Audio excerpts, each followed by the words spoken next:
నేను 100కు 100% నాకున్న అనుభవంతో చెప్తా ఉన్నా.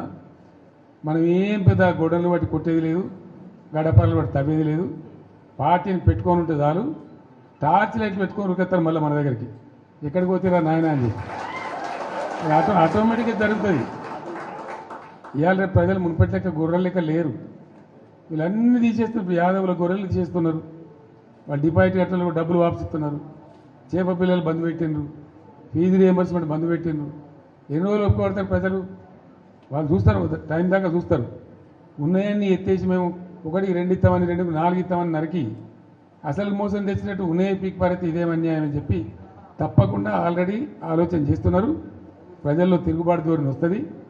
డెఫినెట్గా మంచిగా బ్రహ్మాండంగా మళ్ళీ మనమే గవర్నమెంట్కి వస్తాం. ఇప్పుడు జరిగింది చాలు. ప్రజలకు ఏమైందంటే అక్కడక్కడ ఇప్పుడు వస్తున్న అనుభవాలు కఠినంగా ఉన్నాయి. ఇక చాలనుకుంటారు.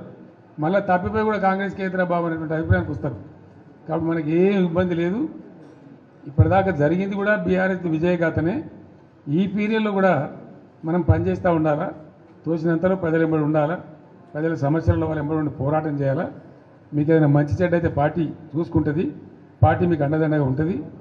మీరు ఇంత పెద్ద ఎత్తున లార్జ్ స్కేల్లో మహబూబాబాద్ నుంచి, కొంత మన మేడ్చల్ నుంచి, మన నల్గొండ జిల్లా నుంచి నాయకులందరూ వచ్చినారు. చాలా సంతోషం. ఇక ముందు ఏం చేస్తామంటే వారానికి 1-2 నియోజకవర్గాలు పిలుద్దామనుకుంటున్నాం. మీరు వట్టిగా మధ్యలో దీని రావడం కాకుండా ఇక్కడనే మంచిగా మనకు భోజనశాల కూడా ఉంది. మీకు ముందే వస్తే చెప్పి వస్తే ఏమైందంటే 1000 మంది వచ్చిన బాధ లేకుండా ఇక్కడ మంచిగా భోజనాలు ఏర్పాటు చేస్తాం. మనం కాసేపు మంచిగా మాట్లాడుకోవచ్చు. అది నియోజకవర్గాల డేట్లు మేము త్వరలో ప్రకటిస్తాం. ఆ ప్రకారం వచ్చినట్టయితే కాన్స్టిట్యున్సీ బై కాన్స్టిట్యున్సీ ఈజీ ఉంటుంది.